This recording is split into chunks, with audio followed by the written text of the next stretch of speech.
Let's do this. The Cult of Hockey podcast by the faithful and for the faithful. I'm David Staples of the Edmonton Journal, and I'm here today with Kurt Leavins. Welcome, Kurt. Hello, David. How are you tonight? Good. I think it says S. Copplestone under my name there. I don't know if people will see that on YouTube. Is that your pen name, David? Yeah, that's a good one. Yeah, it's my Twitter burner account. No, it's the woman who set up this system for Post Media, and we all log in under her name. So cool. Yeah. All right. Anyway, I could have changed that. I just didn't notice it. It's all good. Okay. Kurt, I'm kind of boring. Mine just says Kurt. Kurt. S. Copplestone is like a very Dickensian name. Like it is. It is. 6-4 win. Edmonton Oilers over the Pittsburgh Penguins in Tristan Jarry versus Stuart Skinner night, which is one of the things we'll talk about in a moment. I think we can agree this wasn't a 6-4 game. This was like a 6-2, 6-3 game dressed up like a 6-4 game. Yeah, and the grade A shots get at that. They were 20-14 for the Oilers, but the subset of 5 alarm shots were 6-2 for Edmonton. So Pittsburgh had essentially 2 5-alarm shots, and both of them came at garbage time late in the third period. Those were their only 2. Oh, just wait, I missed one here. They had 3. I have to change that, sorry. Because their first goal was also a 5-alarm shot, so they had 3. 6-3 for 5-alarm shots. Oilers doubled them. Yeah, it was like a 6-3 game or a 5-2 game or something like that. So anyway, it was a fairly dominating performance by the Oilers. Pittsburgh never really seemed into the game or in the game. I don't know why that is, but lately the Oilers have been dominating the Penguins. I think McDavid really wants to put on a show for Sidney Crosby, and he does. Yeah, you know what? When you grow up idolizing a guy and then you get to play against him, it doesn't take much to get keyed up to play him. And I thought McDavid had fire in his eyes from the very first shift tonight. And,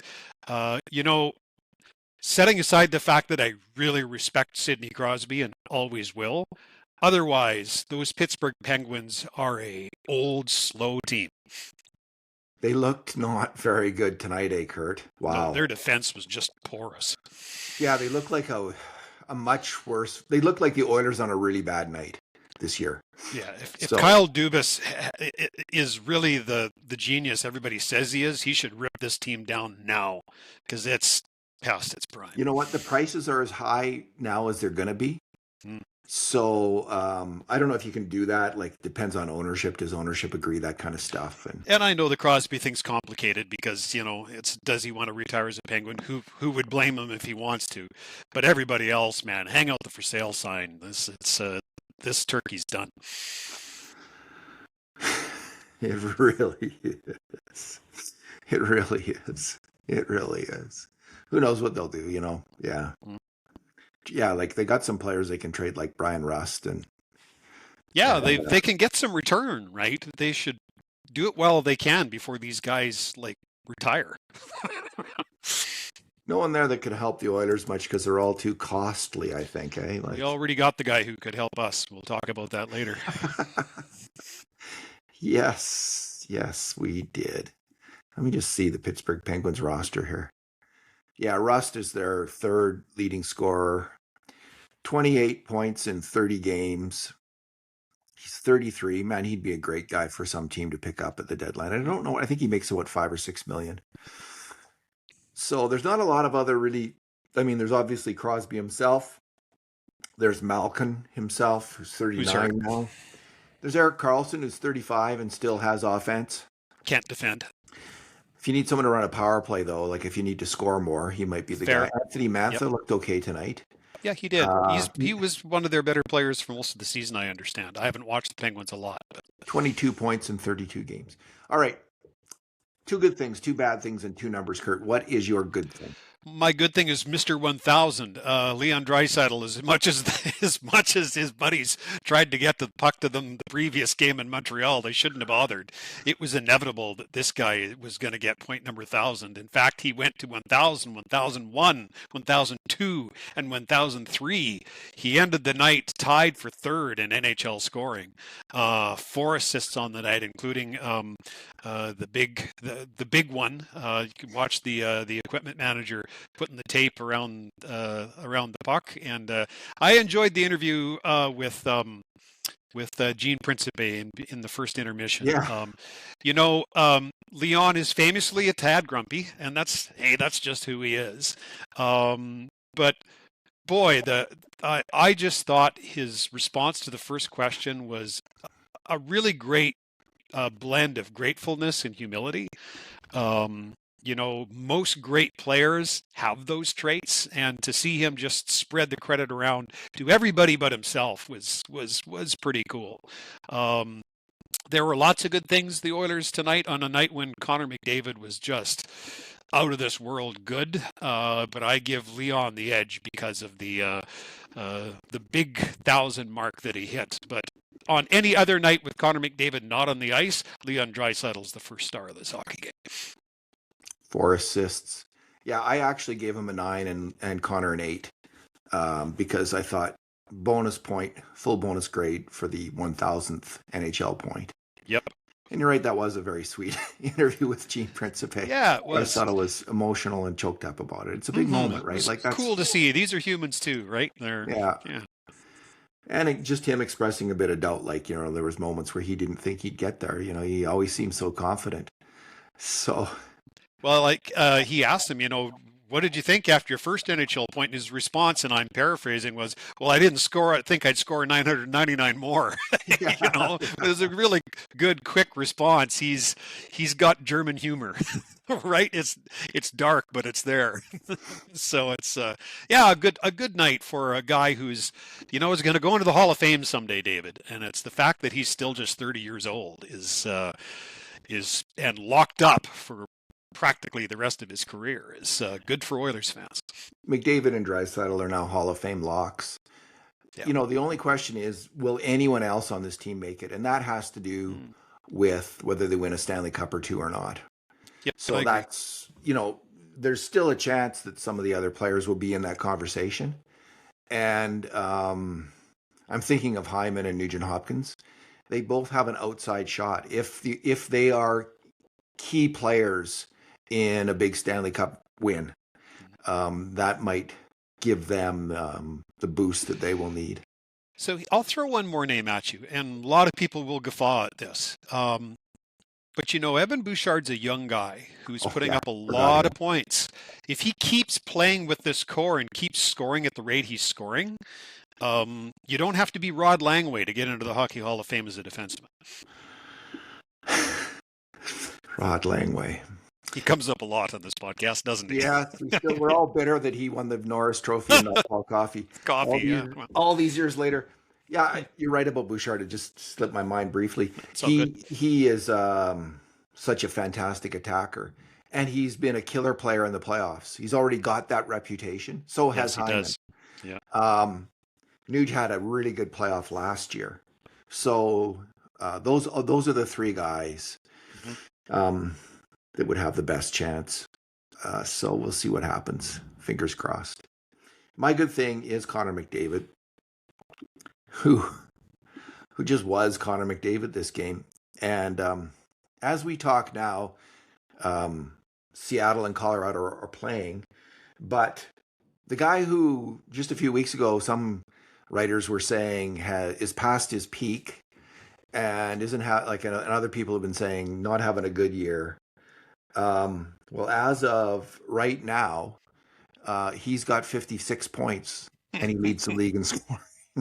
He's with his 4-point night, he got ahead of Nathan McKinnon. He's got 55.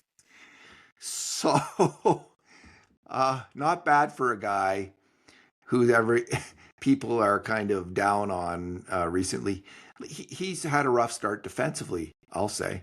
I think that's a fair comment. He hasn't been at his best. he hasn't. But I also think there's a certain amount of we're just so used to his heroics. I was grading the game as we're going along, and I think so. What he's got 3 points. If this is when he had 3 points, I think he's got the 3 points, and he that's really good, and he in the end he was in on 12 major contributions to grade A shots. But then I thought he went through the entire team on a rush. It was power play, 4 guys. He deked 4 guys right through them, sliced through them. Like if that was anybody else, we'd be so shocked that such a play had ever happened. But because it's him, it's kind of like, oh well, it's can't. I think I take him for granted, and I think it's hard not to. We're just so used to his greatness, and I try to remember that when I'm grading him and not downgrade him in his marks. I always remember, when he's in on 6 grade A shots a game, and maybe someone else for the first time all year has been in on 5. McDavid still played better than that other guy, and so what a great game. I mean, he could have scored more. He hit the post. He broke in one more time. He did score into the empty net. Nice play by Hyman. So just another kind of monster, chiller, thriller, breakaway, supernova of a game for Connor McDavid. He's such a great hockey player. He is. You wonder how many hundreds of times he's done that to Stuart Skinner in practice, right? It's that, it's coming and you still can't stop it, right? It's, look, I believe in free speech and that everybody's entitled to their opinion, but whoever was writing that Connor McDavid was past their prime is either just looking for clicks or not watching very closely. So, I'll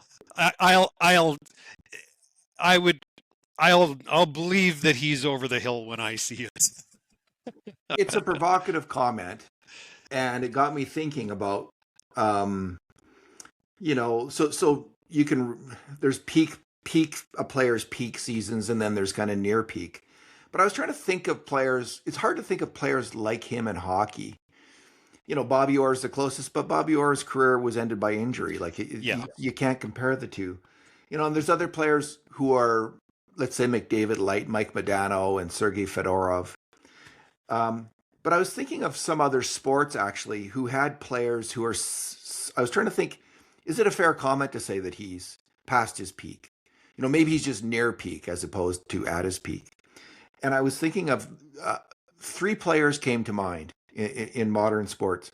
Cristiano Ronaldo in European football, who's a big fit, like a big guy, super fast guy, like McDavid. So not like Lionel Messi, who's this small, tricky guy. I was trying to think people who kind of has that same feel as McDavid. So there's Ronaldo in soccer, and there's Michael Jordan and Kobe Bryant in basketball, with LeBron James kind of being like the Draisaitl of basketball. But those guys, I checked all of those guys, Kurt, similar kinds of players in the modern era. And they were all at their peak or near peak, really near their peak, till they were about 34 or 35. And McDavid is 29, or he's 28. He'll turn 29 this year. So I think people, there's a fear that speed is the most perishable thing in hockey, and that he might age fairly quickly. And I've had that thought myself. I mean, Ken Dryden wrote that about Guy Lafleur, that he wasn't going to last. And that was the case with Lafleur, who was done his peak or near peak seasons when he was 31 or 32. But I think we're going to see McDavid at his peak till he's 34 or 35. Like a dominant player who regularly takes over games and can score 110 to 130 points a year, let's say. That's my prediction. I think anybody who can skate like Connor, even when he loses a step, is still going to be faster than everybody else. So I seriously don't think that's much of a risk. And in respect to Guy Lafleur, last I checked, Connor doesn't smoke a pack of cigarettes at intermission like Guy did. God rest his soul. It's hard to compare guys to the '70s guys, right? Because they didn't keep themselves in shape. Yeah, and people say they didn't take care of themselves. You can't really say that because there was a different standard then, As much, right? they didn't do it as much. Yeah, no, but it's just from everything I have heard about his commitment off the ice to keeping himself in peak physical condition. I just don't see the clock running out on him anytime soon. Neither do I, Kurt. And that was like I was glad I was kind of glad these people made those comments because I'm going to write a post about this. I've been thinking about it and putting together the research on it, and I those are the three players that remind me of him, and they were all more in the modern era. Like Kobe Bryant was a training fanatic, and he only left his peak years when he had a really bad Achilles injury. So that's the wild card for all these players is injury. But I mean, Ronaldo's still going strong in the Saudi league, which is a lesser league. It's like McDavid go play in Switzerland when he's 40. But he doesn't want to. I mean, he's getting so much money. It's like I don't know, 100 million a year or some crazy thing. Yeah, there's lots of incentive to keep going, right? So maybe there should be a Saudi hockey league, and right, could go under $100 million in his 40s. And hey, Jaromir Jagr is still playing pro hockey, right? So it's Kurt, your bad thing. I kind of hate to do this, but I think it's kind of the elephant in the room. The two previous games out, Alec Regula had two really noticeable turnovers in each of the two games. Tonight, he had a big turnover that led directly to the 2-1 goal. The Oilers had this under control early. They had a 2-0 lead. It looked like this was going to be a laugher. Then Regula gets the puck in his own zone with time, and tries to get fancy with it and ends up, I believe it hit the official. Bing, bang, boom, it's in the net. It's 2-1.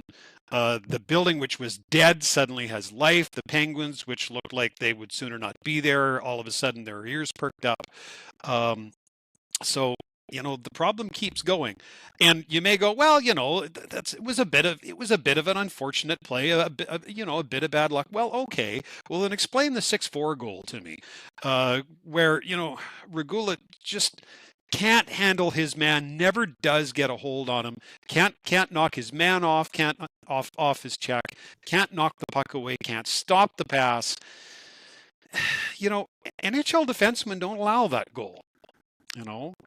And I say that specifically because I think Regula has a lot of skill and tantalizing size and a pretty good skater for a big man. But it sure looks like he needs some big minutes in the AHL. But there's a problem with that. He's not waivers exempt. So it was Stan Bowman's call to claim this guy and keep him for a year and then put him in the lineup. Well, right now, if everybody was healthy, and by that I mean Jake Wallman, and I was the coach, Alec Regula wouldn't be in my lineup right now because Ty Emberson has outplayed him by what I would say is a considerable margin. Well, I gave Ty Emberson an 8. His physical play and his presence on the ice, it's like he's a new man here, almost. And this is the first game without Kulak. It's like he's like, I'm the veteran now, and he leveled a couple really hard hits. He did, and yeah. He's done so in other recent games, and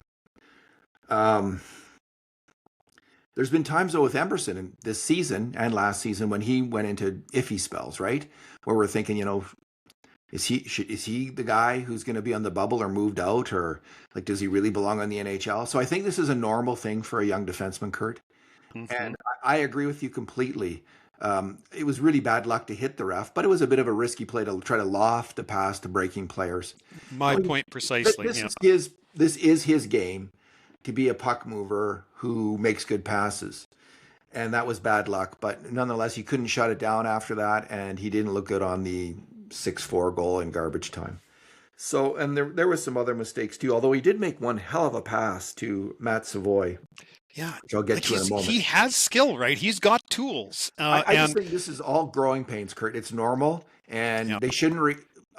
He should sit. if Wallman were to come back tomorrow, he should sit. So we agree Yep. on that.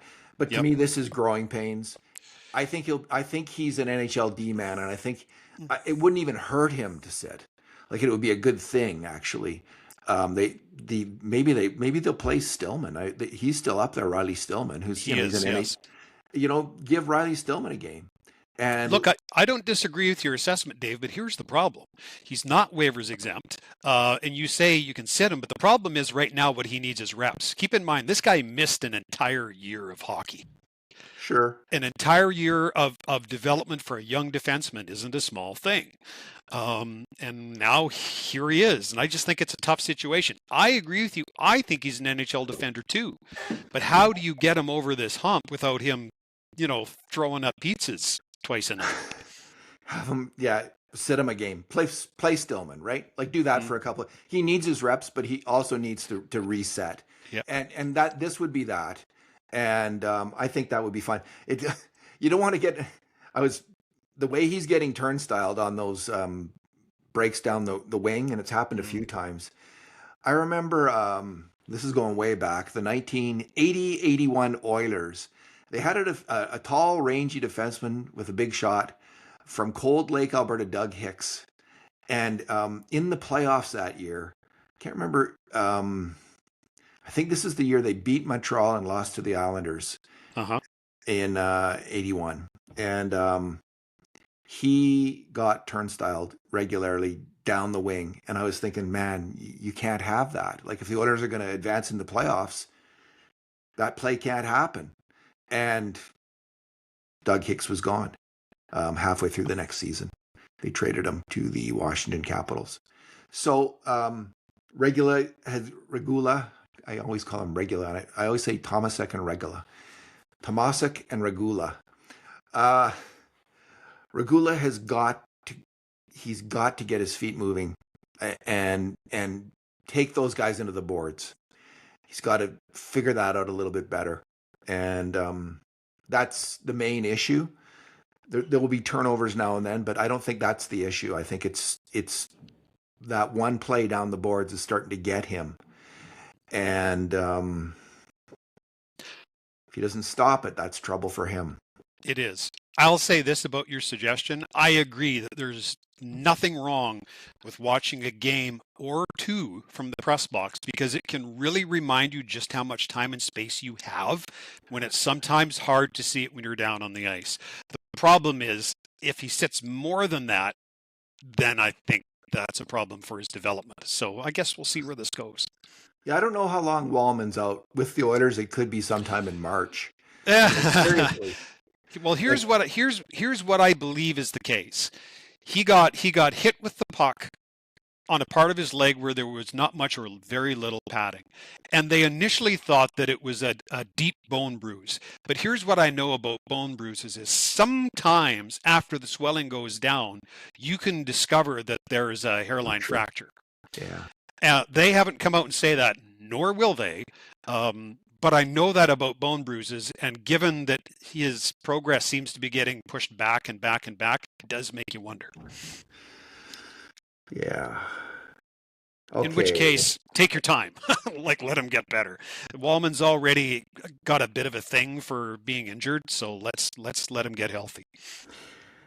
My bad thing, Kurt, and I also don't really want to do this, but one last time, my bad thing, Stu Skinner.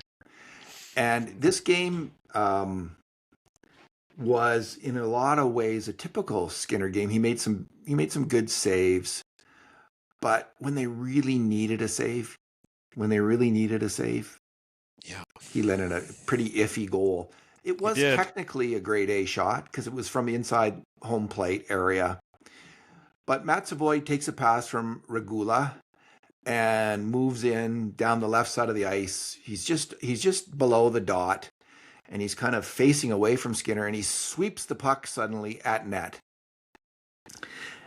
Kurt, I think that shot was going wide. It might have Skinner been. reacts to it unevenly, awkwardly. I think it hits his pad that he sticks out and goes in. And it's just at that point in the game, it was 3-2. Pittsburgh had just scored a power play goal. They were just coming back into the game. They had a real shot at this. And now it's 4-2. It's the knife in that team. And I think obviously Stu Skinner has NHL talent, but he needs a reset on his game. He needs what Devin Dubnyk got from Sean Burke, a goalie coach that is completely in tune with his big man game and can get him set for every shot, and stop making mistakes that cause his team goals against. I mean, it was interesting, the McDavid goal too, the breakaway goal, because don't want to make too much of it because it's Connor McDavid in on a breakaway, but he does sweep. He sweeps across the crease. Like, I think he knows how to beat Stu Skinner. Skinner, he's just got some work to do. He has regressed as a goalie each year he's been in the NHL. That's the fact of his game, and I think he can recover, but it's going to take some hard work and some really good instruction. I wish Stuart Skinner nothing but the best. He was a good Oiler. We went to 2 Stanley Cup finals with him. He was a great rookie when he broke into the league, had an early All-Star appearance, hometown kid, and by all accounts, just a really good guy. So I don't cheer against him. But I think he is a good NHL goaltender and not a great one. And until I see proof otherwise, I'm going to stick with that. For all the people who said that Tristan Jarry was not an upgrade for Stuart Skinner, I present to you Exhibit A. Here was a night where Tristan Jarry didn't have to be brilliant, but you know what he did, David? He made saves when his team needed to make saves. And including that 4-minute minor where he was among the Oilers' best penalty killers. The other thing I notice is that Tristan Jarry is a superior puck handler to Skinner. And finally, he just doesn't have a lot of motion in his crease.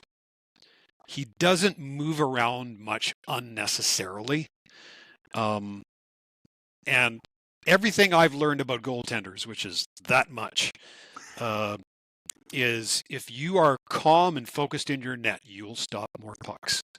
I really hope Stu goes on to have a great career. But I believe the second it was made that this was a good trade for the Oilers.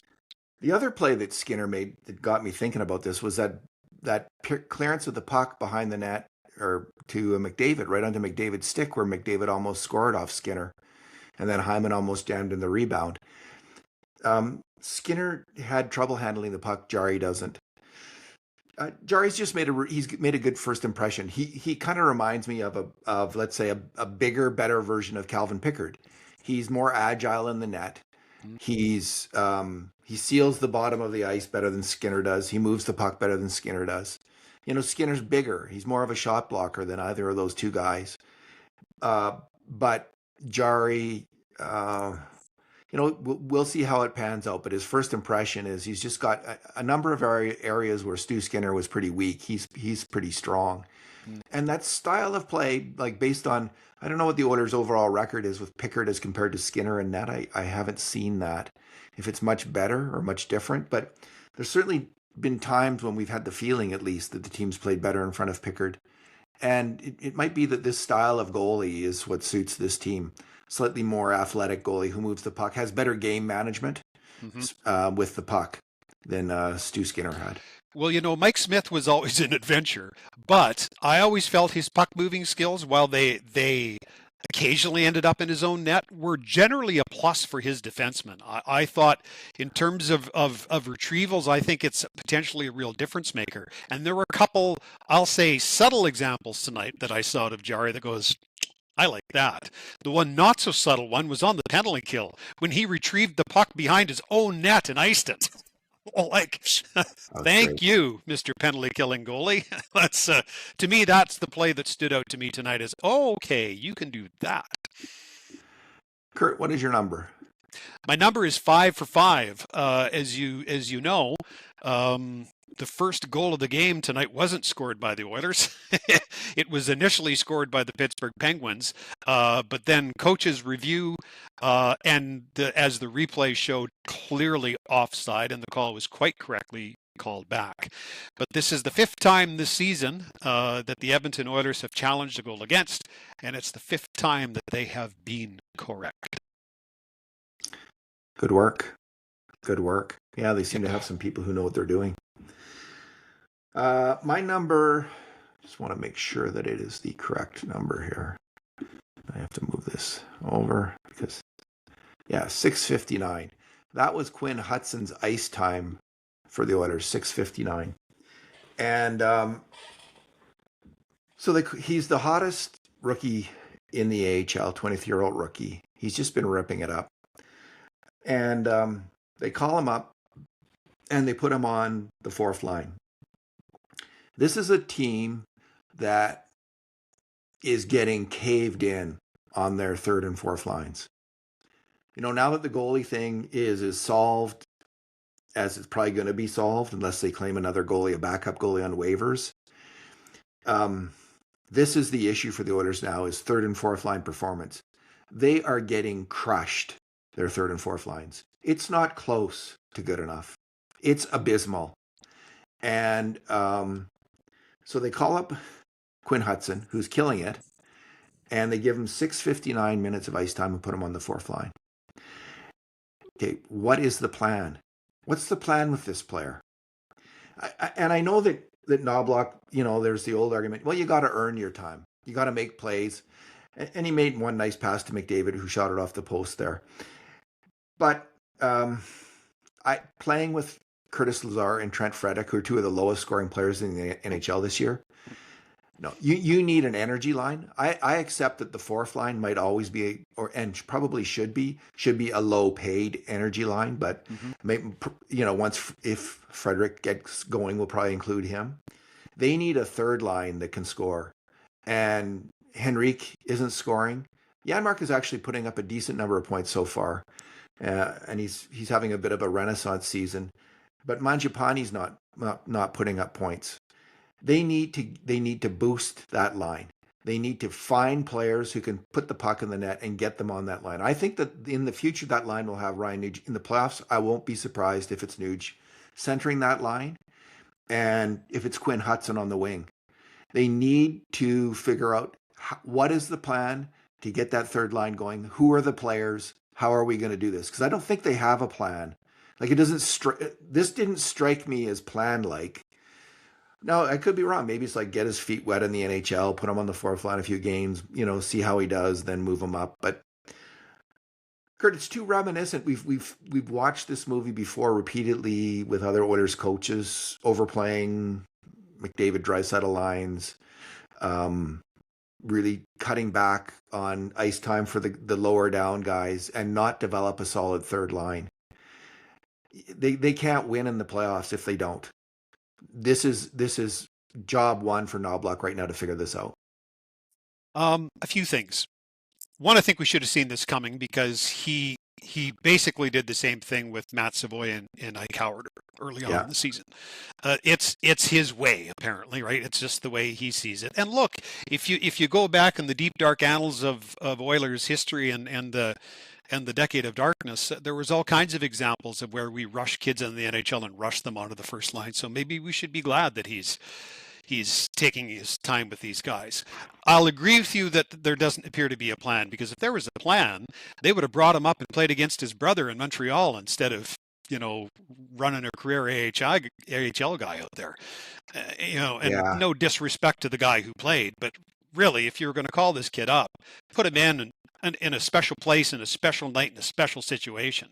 I thought that was just a gargantuan miss by the organization. Like, good point. How did you not consider and do that? Yeah. Right? Like, WTF? All I will say about the 3rd line is by Christmas time, Jack Roslovic will be back. Yes. So I really don't think we're as far away from having three lines as you describe, because he's going to be in your top six, right? And I think it's pretty easy to forecast that Nugent Hopkins will likely end up on your centering your third line. But your point on the kid tonight is well taken. Yeah, Ross Livick changes a lot, right? So then the question That's is Savoy in the top six, or is it Nuge who moves down? And I suspect it's going to be Nuge moving down. He was such a good center in the playoffs, and it'll be interesting to know. I think Kurt, there's likely going to be a trade here, and I think that they need Nugent Hopkins thrived in the playoffs last year with wingers Zach Hyman and Evander Kane. I think you put Nuge is going to need at least one big, powerful winger at his side in the playoffs. Now, Hudson could be on the other side, or it could be Mangiapane if he picks it up. But I think we're going to see a trade. The first round pick from 2027, which they capped. They didn't lose that in trading for a goalie, which was a key moment.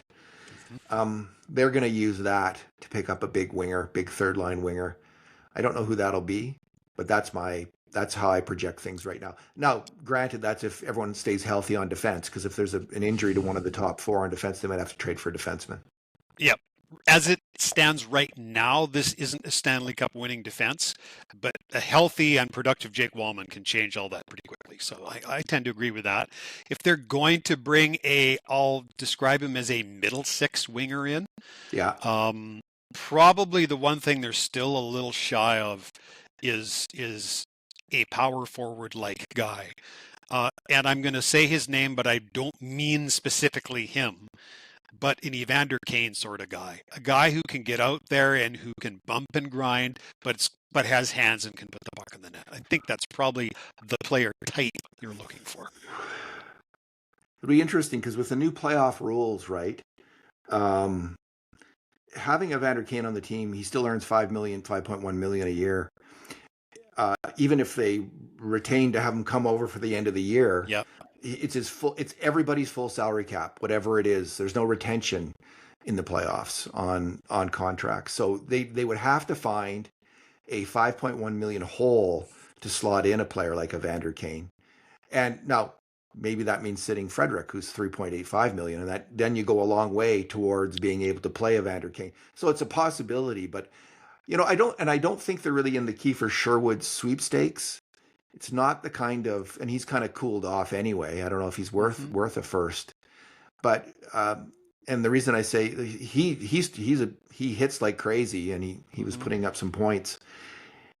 He's a third line winger, but he's probably going to go to a team that will sign him in the future, and that's not the Oilers, I don't think. Yeah, I'll give you another name, and it's not a guy we'll acquire because they're in a playoff hunt. But Anderson, Montreal, is that player type, right?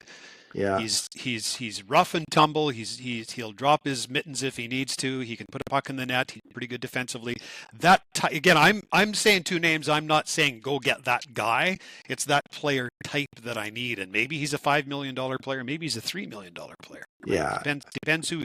It really depends who's in the race and who's out come late February. And of course, no, we're not we're just speculators. We are not insiders. So just like someone had a conniption fit the other day when I said, "Boy, look at Jordan Eberle score a beautiful goal." Like, I didn't say, "Yeah, we should go out and get Jordan Eberle," even though I'll have all the time in the world for Ebs.